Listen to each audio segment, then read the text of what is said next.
Monsieur le député Nicolas Clémence. Oui, merci Monsieur le Président. Écoutez, je rebondis sur certains propos qui ont été tenus juste avant. J'ai écouté avec beaucoup d'attention les arguments du PDC.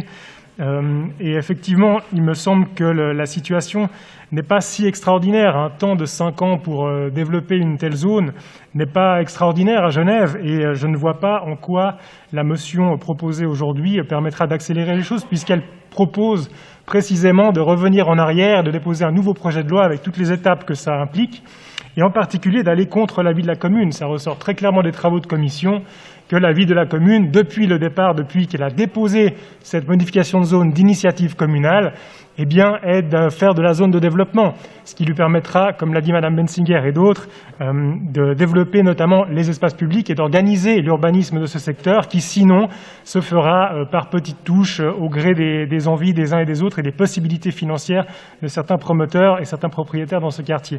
Mais la convention qui a été mentionnée aussi par le PDC, j'ai posé moi-même la question en commission à la commune considère, et ça figure dans le rapport, la commune considère que ce n'est pas un outil juridiquement fiable, c'est un outil beaucoup trop flou qui permettrait de répondre aux différents éléments que la zone de développement, elle, permet d'office. Et donc on ne comprend pas très bien l'avantage de cet outil, sachant que ça demande, comme je le disais, de revenir en arrière. Donc j'invite le PDC en particulier, mais aussi peut-être le PLR, qui semble avoir à cœur d'offrir du logement à la population genevoise, comme le montre notre récent accord sur l'article 4A de la LGD, sur les catégories de logement, à revoir leur position et à soit refuser cette motion, ou tout du moins à la renvoyer en commission, notamment peut-être pour auditionner les associations d'habitants et de propriétaires qui ont été citées, et sur lesquelles apparemment les auteurs de la motion se sont appuyés, pour permettre aux acteurs de s'exprimer et aux discussions de reprendre en ayant toute la latitude nécessaire pour discuter, plutôt que de devoir faire avec ce que le Grand Conseil aurait décidé d'autorité, c'est-à-dire d'imposer de la zone 3 ordinaire. Donc voilà, je vous propose donc, si vous le voulez bien, de renvoyer cet objet dans la commission de l'aménagement pour auditionner les associations de propriétaires et d'habitants, réauditionner la commune, puisque en page 14, il est bien précisé qu'elle ne souhaite pas de zone de développement, alors qu'on lit ensuite des interprétations du PLR et de l'UDC notamment sur le contraire. Donc préciser peut-être ce que la commune souhaite faire, puisque apparemment c'est pas clair, et donc ensuite de pouvoir, si possible, arriver à un accord entre tous les acteurs pour atteindre le but que cette motion souhaite, c'est-à-dire développer rapidement ce secteur avec l'accord de tous les acteurs concernés. Je vous remercie de votre attention. Merci. Sur le renvoi en commission, je donne la parole au rapporteur, Monsieur Floret. Bien évidemment, cette demande de dernière minute est à refuser. La situation a largement déjà assez traîné. Tous les acteurs ont été déjà auditionnés et je ne vois pas à ce qu'ils reviennent nous réexpliquer ce qu'ils ont déjà dit servirait. Donc, stoppons là nos débats. Du reste, je trouve assez fortement désagréable de se voir passer la parole. Et en fait, le rapporteur de majorité est en principe toujours celui qui s'exprime en dernier. Donc j'aimerais bien que ce principe soit respecté et que maintenant on passe à la fois à la prise de parole du magistrat, s'il souhaite s'exprimer, et de voter une fois pour toutes cette motion. Je vous remercie. Bon, comme on est en train de perdre du temps, je vous signale que votre remarque est tout à fait inappropriée. J'ai donné la parole au rapporteur sur le renvoi en commission. Nous n'avons pas fini le débat. Madame Bensinger, sur le renvoi en commission. Non, pas sur le renvoi en commission. Monsieur Pagani, sur le renvoi en commission. Oui. Pour nous, le renvoi en commission se justifie tout à fait. Moi, je demande à ce qu'on auditionne non seulement la commune, mais l'association des promoteurs constructeurs qui, eux, notamment dans le cadre des Corbillettes, veulent construire et ont rendu à l'évidence qu'un PLQ, une zone de développement, doit être mis en route, et qu'une zone ordinaire ne permet pas, contrairement à ce qui vient d'être... mais je sais qu'il faut agiter des petits mouchoirs ou des Graals. Le Graal nécessite qu'on se convainque qu'on a raison, alors que la réalité s'imposerait si on regardait les choses en face. La majorité pense qu'avec une zone ordinaire, on va pouvoir faire tout ce qu'on faisait dans une zone de développement avec un PLQ. Or, c'est pas vrai. N'importe quel urbanisme en première année de l'université vous dira ça. Donc, je demande à ce qu'on renvoie en commission toute cette affaire et qu'on auditionne au moins les promoteurs constructeurs qui, eux, sont un peu plus réalistes que la droite majoritaire dans cet hémicycle. Merci. Je vous fais donc voter cette demande de renvoi en commission à la commission d'aménagement. Celles et ceux qui l'acceptent votent oui, les autres votent non. Les abstentions sont possibles. Le vote est lancé.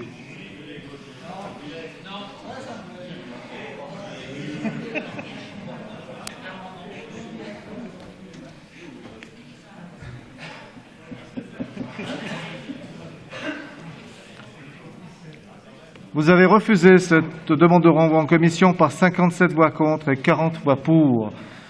Et je donne la parole à Monsieur Adrien Gencan pour 3 minutes 35. Donc 3 minutes 35. Très rapidement, Monsieur le Président, pour rebondir sur les propos de Monsieur Clémence, qui, dans un lapsus assez révélateur à la lecture de ses notes, rappelait que la commune ne souhaitait pas de zone de développement. Je vous remercie.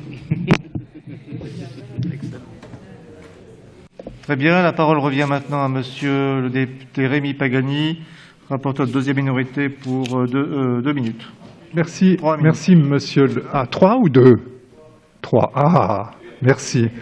Donc, Monsieur le Président, moi je trouve assez étonnant le débat qui a lieu en ce moment parce que, notamment du côté du PDC, on cherche à se convaincre, alors une fois de plus, à se convaincre que c'est une exception et puis qu'on a raison, alors que n'importe quelle personne un peu sensée dirait qu'on a tort. On a tort de faire croire aux gens ou de même se persuader qu'il faut faire cette expérience. Il vient d'être dit, d'ailleurs, une contre-vérité, de dire que cette motion est comme les autres. Elle n'engage que le Conseil d'État à venir devant notre Parlement pour trouver une solution. C'est pas vrai. Elle force le Conseil d'État à revenir avec un projet de loi qui sera contraignant. Et le Conseil d'État n'aura pas de marge de manœuvre que de faire en sorte qu'il y ait une zone ordinaire telle que prévue dans cette motion. Donc, une fois de plus, même dans ce Parlement, on raconte des histoires pour se persuader qu'on a raison d'imposer cette absurdité urbanistique. Je prends acte de cette situation et nous, évidemment, Ensemble à gauche, résistera pendant longtemps face à cette position qui vise à croire qu'on a raison envers et contre tout et contre le développement, et en plus de bloquer, ça va bloquer encore plus longtemps le développement de cette partie de notre ville. Mais en définitive, c'est peut-être ce que les motionnaires veulent. Au final, c'est de bloquer le développement et de se mettre dans le trend de celles et ceux, l'UDC, le MCG, qui ne veulent plus de développement, qui ne veulent plus accueillir les Genevois et les Genevoises qui sont aujourd'hui, qui ont besoin aujourd'hui de logement. Merci, Monsieur le rapporteur. La parole va maintenant à Madame la rapporteure de première minorité, Madame Ruth Bensiger. Merci, Monsieur le Président. Je veux juste m'exprimer sur la question de la lenteur. Reprocher la lenteur à la commune, reprocher qu'elle ne va pas de l'avant, alors que nous, on a renvoyé le projet de loi de modification de zone le 2 mars 2017 en commission et qui revient maintenant, qui revient sous forme de motion qui le modifie. Je trouve ça un peu fort. Et nous avons également entendu par la commune qui a été auditionnée qu'elle était motivée à poursuivre ces démarches. Donc, les questions de reprocher à la commune la lenteur, je pense qu'on peut se les reprocher à nous-mêmes. Merci. Merci. Monsieur le rapporteur de majorité, Stéphane Fleuret, pour 45 secondes. Merci, Monsieur le Président. Je ne crois pas qu'aujourd'hui, on ait reproché quoi que ce soit à la commune. C'est un fait, la situation est bloquée. La zone de développement proposée, personne n'en veut.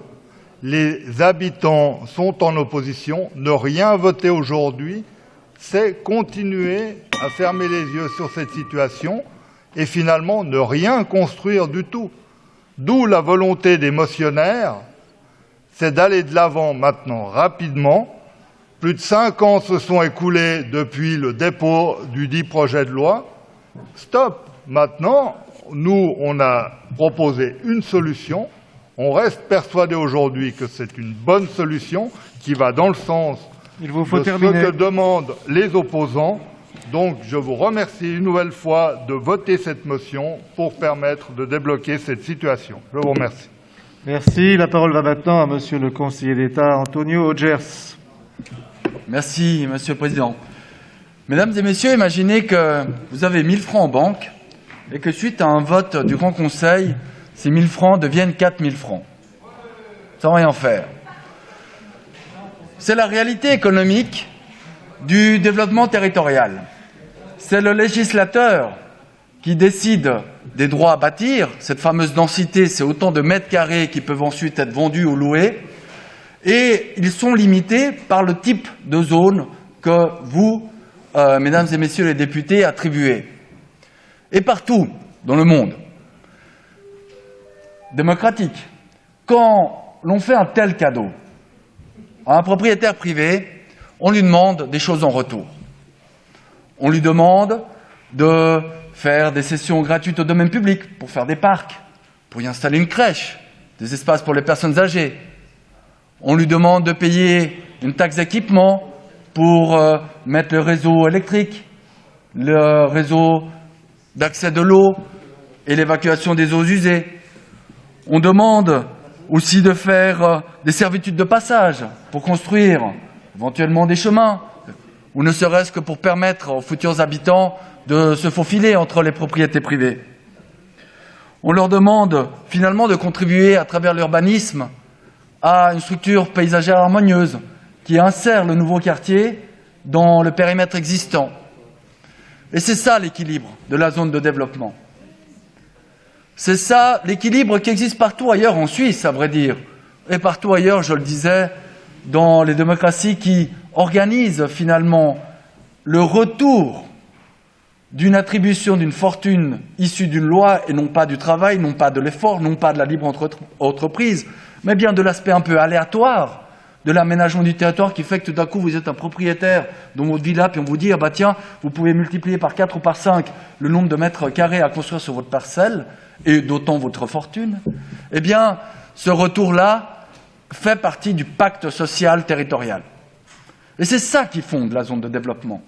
C'est ça qui, depuis 1957, chez nous, mais dans d'autres modalités ailleurs, fonde un équilibre entre ce que reçoivent les propriétaires privés et ce qu'ils redonnent en partie seulement au collectif, parce qu'eux-mêmes, évidemment, on les dérange. Ils n'ont pas non plus demandé à quitter leur villa, forcément, ils n'ont pas demandé à ce que le périmètre soit développé, et donc il y a un dialogue qui doit s'instaurer. C'est ce dont nous avons discuté hier soir au sujet de l'initiative sur un urbanisme participatif, c'est ce dialogue. Et c'est ce dialogue qui se passe, qui est parfois lent, qui est parfois fastidieux, mais qui est propre au développement territorial. Alors oui, on nous dit la zone ordinaire, mais vous pouvez quand même faire des plans localisés de quartier, ils ne sont pas obligatoires. Ils sont obligatoires en zone de développement, mais pas en zone ordinaire. Vous pouvez faire des conventions, comme ça les gens payent les taxes d'équipement, et puis finalement vous pouvez reproduire la zone de développement en zone ordinaire. Alors à quoi bon faire une zone ordinaire ? C'est comme si une entreprise disait non, non, mais moi je veux sortir de telle convention collective de travail, puis j'en signe une autre avec exactement les mêmes clauses. Quel est l'intérêt ? Quelle est la pertinence ? D'autant plus, et c'est là où ce qui est invoqué est matériellement faux, c'est que vous aurez toujours quand même un propriétaire qui ne veut pas. En zone de développement, il peut être contraint. En zone ordinaire, il ne pourra pas. Et la zone ordinaire commence par donner la possibilité à une minorité de propriétaires de tout bloquer. Et ce n'est pas de la théorie. Mesdames et messieurs, le député Martin disait on n'a qu'à faire un test de zone ordinaire. Mais il existe des zones ordinaires sur le canton, notamment en ville de Genève. Et renseignez-vous depuis combien de dizaines d'années des plans d'aménagement sont bloqués parce qu'un propriétaire ne veut pas, ne serait-ce que faire une servitude de passage. Donc, vous privez l'État, la commune, des outils d'aménagement qui permet, à travers le dialogue, la concertation et la juste rétribution des propriétaires sur place, que nous avons fait évoluer, vous le savez, depuis 2 ans, eh bien, d'aboutir à des compromis. Et le fait que la commune ne puisse pas maîtriser l'urbanisme est problématique. Et j'aimerais ici souligner un échange de correspondance que nous avons eu avec les autorités de Chênebourg aussi, au sujet d'un périmètre très proche, le Peigne, où nous avions eu la volonté, l'idée de faire une zone ordinaire, un périmètre vraiment à côté de celui-ci. Le conseil administratif de Chênebourg, à l'époque composé par 2 PLR, 1 PDC, soit disant passant, a indiqué qu'après avoir bien étudié les effets juridiques de la zone ordinaire, et notamment le fait que celle-ci ne peut justifier un refus de délivrer des autorisations de construire, même si celle-ci est de nature à compromettre les développements envisagés par les autorités, le conseil administratif a finalement décidé de renoncer à soutenir la création d'une zone ordinaire dans ce secteur. Et voyez, mesdames et messieurs, une commune a un exécutif purement de droite qui fait une analyse sérieuse sur les effets de la zone ordinaire ne peut que conclure que dans un périmètre de ce type, aussi morcelé d'un point de vue foncier, eh bien celle-ci n'est pas de bon augure pour la qualité urbaine de ce qui sera produit. Je note également, avec surprise, même si vous me savez attaché à une optimisation, un usage parcimonieux du territoire, ce qui veut dire des certaines densités, que l'UDC, qui est le chantre des oppositions au grand gabarit, des oppositions à la grande construction, ici veut aller plus loin que la volonté communale et cantonale, qui est de faire une zone 4A avec des gabarits maximaux de 15 mètres, et avec la zone 3, vous les portez à 21 mètres. Donc, comment ça se fait, et peut-être que là, c'est le début d'un indice de l'absurdité de ce débat, comment ça se fait que le parti qui s'oppose à tout, qui ne veut aucune construction nulle part, tout d'un coup, là, veut être plus royaliste que le roi et construire encore plus haut et bétonner encore plus ce périmètre. C'est étrange, mesdames et messieurs les députés. Alors, il n'y a qu'une raison à cela. C'est l'argent, l'argent, l'argent. La zone ordinaire ne permet pas d'appliquer la loi Longchamp. Elle permet, par conséquent, l'accaparement des PPE par une minorité de propriétaires. La zone ordinaire ne permet pas le contrôle des prix, ni des loyers, ni des PPE construites, qui peuvent se vendre à des prix totalement spéculatifs. Ça a été dit notamment parce qu'ils sont à côté d'une gare. Voilà, mesdames et messieurs les députés, la vraie raison qui sous-tend la zone ordinaire, parce qu'il ne peut y avoir de raison qualitative dans un périmètre comme tel, et à nouveau je me réfère à la commune de Chênebourg, qui de manière constante, quelle que soit sa majorité, a toujours tenu une position contre la zone ordinaire. Mesdames et messieurs, voter cette motion, c'est embourber encore plus ce dossier. Nous reviendrons en temps utile avec un projet de loi qui sera débattu, qui sera contesté, qui sera attaqué en référendum, et tout ça fera perdre de l'argent à tout le monde, aux propriétaires qui auront investi dans des projets qui ne s'offront pas, à l'État qui aura mandaté des urbanistes pour travailler sur ces dossiers qui ne se feront pas. Et rendez-vous donc d'ici là pour faire le constat d'un gâchis. Je le regrette. J'espère, comme ça a été dit, et je le crois volontiers, que ce débat, le dernier avatar de l'époque ancienne, celle d'avant l'accord sur le logement, et j'espère que désormais nous pourrons avancer sur le pacte social que constitue la zone de développement. Merci, monsieur le conseiller d'État. Nous allons donc passer au vote de la motion 2436. Celles et ceux qui l'acceptent votent oui, les autres votent non. Les abstentions sont possibles. Le vote est lancé.